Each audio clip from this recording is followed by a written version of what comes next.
ప్రకాష్ గారు ఏ కాన్షియస్నెస్ తో బ్రతుకుతున్నారంటే physical body consciousness. ఈ ఫిజికల్ బాడీని శస్త్రము ఛేదించగలుగుతుందా? ఛేదించగలుగుతుంది. నీరు దాని యొక్క ఇంపాక్ట్ ఉంటుందా? చేయగలిగితే వాయువు ద్వారా ఈ శరీరాన్ని శుష్కింపజేస్తుందా? చేయదా? అంటే అన్నిటి నుంచి ప్రమాదమే ఉంది బాడీకి, అవునా కదా? సో బాడీ అనేటువంటి భావనతో బ్రతుకుతే భయం వస్తుంది చూడండి, ఎందుకంటే ఇది ఏ క్షణంలో డిస్టర్బ్ కావచ్చు, అవునా కదా? ఇది నీ ఒరిజినల్ కాదు. మళ్ళీ నీ ఒరిజినాలిటీ ఏంటి? దేనితో కూడా డిస్ట్రాయ్ కానటువంటి అసలు ప్రకాష్ ఎవరంటే అక్కడ ఉన్నాడు. కానీ అసలు ప్రకాష్ దీంతో అట్లా. కాబట్టి మనము ఏ భావనతో బ్రతకాలి? ఈ భావనతో బ్రతుకుతే మనకు భయం వస్తుంది, ఆ భావనతో బ్రతుకుతే ధైర్యం వస్తుంది, అవునా కదా? అట్లా. కాబట్టి ఇలా చెప్పుకుంటూ పోతే ప్రతి శ్లోకం కూడా ఒక మహా అద్భుతం. ఒక్కసారి అందరు గట్టిగా జై శ్రీకృష్ణ. ఇలా మన శక్తిని ప్రతిరోజు కూడా ఆయుష్ మన శక్తిని ఎప్పటికప్పుడు మనము స్టోర్ చేసుకుంటే ఎక్కడ కూడా వేస్ట్. ప్రాణశక్తి మనం బ్రతుకుతున్నాం ఈ రోజు అని అంటే మనలో ఉన్నటువంటి ఆత్మశక్తి, ఆ ప్రాణశక్తితోనే మనం బ్రతుకుతూ ఉంటాం. మరి ఏ విధంగా యాక్టివ్గా మారాలి, ఏ విధంగా మన చైతన్యంతో ఇంకా ఎదుగుదల జరగాలి అని అంటే, ఇప్పుడు ఫర్ ఎగ్జాంపుల్ మనిషి యొక్క సాధారణ ఆయుష్ ఎంత ఇప్పుడు ప్రస్తుతం ఉన్న రోజులలో? చెప్పండి అందరికి డౌట్ ఎంత ఏమని చెప్పాలి. ఒకప్పుడు శతమానం భవతి శతాయు పురుషన్ అని చెప్పేసి అని ధైర్యంగా వచ్చేది. ఇప్పుడు 100 అనేది అబద్ధం అయిపోయింది, అవునా కదా? అందరికి డౌట్లు ఉన్నాయి ఇప్పుడు ఎంత బ్రతుకుతాం, 80 అనుకుంటాం కానీ అందులో 10 ఏళ్ళు మంచం మీద ఉంటాం. ఇలా చూడండి, ఇప్పుడు ఇది పోయింది, మంచం మీద ఎక్కువ, నేల మీద తక్కువ. ఇప్పుడు ఇది అయిపోయింది. అంటే క్లారిటీలో ఒక కుక్కకు పర్టికులర్ ఆయుష్ ఉంది, కోతికి ఆయుష్ ఉంది. ఈ విధంగా చూసుకుంటూ పోతే తాబేలుకి ఎంత ఆయుష్? 250 ఇయర్స్ నుంచి దగ్గర 300 ఇయర్స్ దాకా బ్రతుకుతూ ఉంటాడు. అందుకనే శ్రీకృష్ణ మనకు చెప్పాడు భగవద్గీతలో, కృష్ణుడు ఏ విధంగా బ్రతకాలి అని అంటే, నిత్య జీవితంలో మనిషి యొక్క ఆయుష్ను పెంచుకొని కూర్మోంగానీవ సర్వశ ఇంద్రియార్థేభ్య తస్య ప్రజ్ఞ ప్రతిష్ఠిత. సరే చెప్తున్నాం. యదా సంహారతే చాయం కూర్మోంగానీవ సర్వశ ఇంద్రియార్థేభ్య తస్య ప్రజ్ఞ ప్రతిష్ఠిత. యదా సంహారతే చాయం, ఏ విధంగానైతే తన యొక్క అంగాలను, అంటే తాబేలు, యదా సంహారతే చాయం కూర్మోంగానీవ సర్వశ, అంటే తాబేలు ఏ విధంగానైతే తన యొక్క అంగాలను అన్ని వైపుల నుంచి లోపలికి విడ్రా చేసేసుకుంటుందో, అర్థమవుతుందా? యదా సంహారతే చాయం కూర్మోంగానీవ సర్వశ ఇంద్రియార్థేభ్య తస్య ప్రజ్ఞ ప్రతిష్ఠిత. అంటే తాబేలుకు తనకు అవసరం ఉందనుకోండి, ఇక్కడ నుండి ఆ ప్లేస్ కు పోవాలనుకుంటే తన యొక్క అంగాలను అన్నిటి బయటికి తీస్తుంది, తన పని చేసుకుంటది. పని అయిపోతే ఏం చేసేస్తుంది? విత్డ్రా చేసేసుకుంటది, లోపల పోయి సమాధి స్థితిలోకి వెళ్ళిపోతుంది. అలాగే మనమంతా కూడా నిత్య జీవితంలో ఏం చేస్తున్నాం? మన యొక్క ఎనర్జీ ఎక్కడ పోతుంది అని అంటే, నిజం చెప్పండి, మీరు మీ కుటుంబం గురించే ఆలోచిస్తున్నారా, సొసైటీ గురించి ఆలోచిస్తున్నారా? చెప్పండి. అది కాదు, అదొక్కటే కాదు, కుటుంబం గురించి ఆలోచిస్తున్నారా, అందరి గురించి ఆలోచిస్తున్నారా?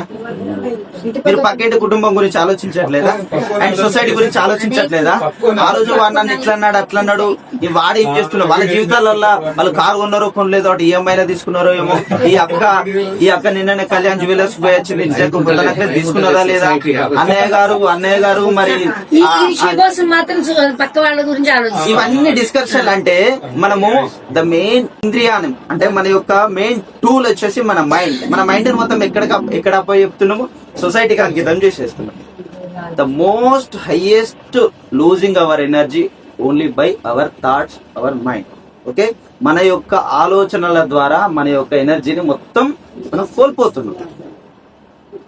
ఇది మెయిన్ నెంబర్ 1. అంటే చూడండి, తాబేల్ అది దాని పని అయిపోతే ఏం చేసింది? లోపలి తీసుకుంది. మరి మనం ఏం చేస్తున్నాం? మంది గురించి ఆలోచిస్తున్నాం, తద్వారా మన ఎనర్జీని మనం కోల్పోతున్నాం. కంటిన్యూస్ గా ప్రాక్టికల్ ఎగ్జాంపుల్ చేద్దాం. మనం ప్రాక్టికల్ స్పిరిచువాలిటీ వాచా వేదాంతం కాదు, ఇది ఆచరణాత్మకమైనటువంటి జ్ఞానం. మామిడి పండు నేను తీయగున్నది అని నేను అంటున్నాను, నేను తిని మీకెట్లా రుచి తెలుసు, అవునా కదా? మీరు తిని అనుభూతి చెందిన తర్వాత మీకు అర్థమైంది, అవునా కదా? అలాగే 5 నిమిషాలు కంటిన్యూస్ గా ఒక మనిషి గురించి ఆలోచించండి. మీ మానసిక పరిస్థితిని మీరు క్రాస్ చెక్ చేసుకోండి. చిందరవందరగా ఉంటుందా? ఇమ్మీడియట్ గా టీయో కాఫీ తాగే అలవాటు, ఇమ్మీడియట్ గా రిఫ్రెష్ కావాలని ఉంటుంటారు. దాని అర్థం ఏంటిది? నీ మానసిక ప్రశాంతతను దెబ్బతీసేటువంటి ప్రాణశక్తి మనం కోల్పోయినాం. తద్వారా ఆ ఇంపాక్ట్ మొత్తం శరీరం మొత్తం మీద పడుతుంది. మైండ్ డిస్టర్బ్ అయిపోతే బ్లడ్ ప్రెషర్ పెరిగిపోతూ ఉంటుంది, సెల్స్ మీద అటాక్ అవుతూ ఉంటాయి. తద్వారా ఈ శరీరం యొక్క దక్షత కొంచెం కొంచెం క్షీణించిపోతూ ఉంటుంది. అవునా కదా madam? And at the same time అనవసరమైనటువంటి పనులు, అనవసరమైనటువంటి గంటలు స్క్రోలింగ్ యూట్యూబ్ సంథింగ్ మనం చూస్తున్నాం. కళ్ళ ద్వారా ఎక్కువ శక్తి కోల్పోతున్నాం మనం. అండ్ మోర్ ఓవర్ ఫైనల్లీ మాటలు, ఈ మాటలు ఒక్కొక్క మాట మాట్లాడేయాలంటే పర్టికులర్ ఎనర్జీ కావాలి. హాస్పిటల్ బెడ్ మీద ఉన్నటువంటి చాతగానటువంటి వ్యక్తి దగ్గరికి వెళ్ళి ఒక అర్ధగంట సేపు మాట్లాడి క్షేమ సమాచారాల గురించి మాట్లాడమంటే మాట్లాడతాడా? ఎందుకు? మాట్లాడడానికి ఏం కావాలి? మాట్లాడడానికి ఏం కావాలి? అంటే మాటలు మాట్లాడడానికి ప్రాణశక్తిని మనం ఖర్చు పెట్టాలి. అవునా కాదు? లేదు, మనం ఏం చేస్తున్నాం? మన దగ్గర ఉన్నటువంటి ఎనర్జీని విచ్చలవిడిగా మనం ఖర్చు చేసేస్తున్నాం. ఎవరి దగ్గరనైతే ప్రాణశక్తి విరివిగా ఉంటుందో వాళ్ళ దక్షత, వాళ్ళ యొక్క ఆయుష్ ఎక్కువగా రావడం అనేది జరుగుతుంటుంది. కాబట్టి మనము అంటే గురువులు చెప్తున్నాడు, ఎగ్జాంపుల్ దేన్ని తీసుకోమంటున్నాడు? తాబేలు. నీ అవసరం ఉన్నంత వరకే నువ్వు పని చేయు, ఆ తర్వాత అన్ని విడ్రా చేసేసుకొని కూర్చో. అలా నీ ప్రాణశక్తిని కనుక నువ్వు స్టోర్ చేసుకుంటే నువ్వు ఇంకా కొంచెం నీ వ్యాలిడిటీ అనేది ఇంకా పెరుగుతుంది. అవునా? కాబట్టి ఏ విధంగా బ్రతకాలి మనం? తాబేలును. ఎవరు చెప్తున్నారు ఈ మాటలు? ఎవరు చెప్తున్నారు? కేసీఆర్ చెప్తున్నాడా? రేవంత్ రెడ్డి చెప్తున్నారు? ఇంకెవరు? సాక్షాత్తు ఎవరు చెప్తున్నారు? యూనివర్సల్ కాన్షియస్నెస్ శ్రీకృష్ణ పరమాత్మ ఏ విధంగా బ్రతకాలో నాయనా అని ఇండికేషన్ మనకు చూపిస్తున్నాడు. Live example. నువ్వు ఈ విధంగా బ్రతుకుతే నీకు దక్షత చేకూరుతుంది నాయన అని చెప్పేసి శ్రీకృష్ణ పరమాత్మను చెప్తుంది. కాబట్టి మనం ఎవరి మాట వినాలి? సుప్రీం గాడ్, మన గాడ్ మాట మనం వింటే ఆ విధంగానే మనం నడవాలని స్టార్ట్ చేస్తూ ఉంటాం. ఇలా చూసుకుంటూ పోతే ఎన్నో ధర్మాలు మనిషి యొక్క ఇప్పుడు మనం చక్కగా భగవద్గీత పారాయణం చేసుకున్నాం, పూజలు చేస్తూ ఉంటాం. భగవంతుని చేరుకునేటువంటి ప్రయత్నాలు ఇవన్నీ. అవునా కదా? భగవంతుని దైవత్వంలోకి వెళ్ళడానికి మనం చేసేటువంటి ప్రయత్నాలు తప్పేం లేదు. రైట్? ఇది గొప్ప అసలు ప్రస్తుతం మీరు ఇంత బాగా పారాయణం చేయడం నాకు చాలా అంటే చాలా మంచిగా అసలు ఒక అద్భుతంగా అనిపించింది. ఒకసారి మీరు గట్టిగా క్లాప్స్ మీకు సెల్ఫ్ గా. అయితే మనము ఈ భగవంతుణ్ణి చేరుకోవాలి, అందరికీ కూడా ఈ మోక్షం అంటే రావాలి, ఆత్మజ్ఞానం అనే ఈ అంతా కూడా తెలియాలని ఉందా లేదా? మీ అందరికీ ఉందా లేదా మేడం? రైట్. మరి ఎట్లా తెలుస్తుంది ఈ దైవత్వం? ఆ భగవంతుని ఉనికిలోకి మనం ఏ విధంగా వెళ్ళాలి అని అంటే ఫస్ట్ మనకు అంతకుముందు ఏదో గురువులు ఏమో చెప్తూ ఉంటా అంటారు, మనం ఏమో నేర్చుకుంటూ ఉంటాడు. అవునా కదా? ఎందులో ఏం నేర్చుకున్నా కానీ ఒక పూర్తి స్థాయిగా మనము ఆ మాధుర్యాన్ని అంటే ఆత్మజ్ఞానాన్ని పొందలేదు. ఇంకా మనస్సు కుదుట పడలేదు. అవునా కదా? అందుకనే ఏం చెప్తున్నాడు శ్రీకృష్ణుడు అంటే ఫస్ట్ సర్వధర్మాన్ పరిత్యజ్య. ఫస్ట్ ఏమంటున్నాడు?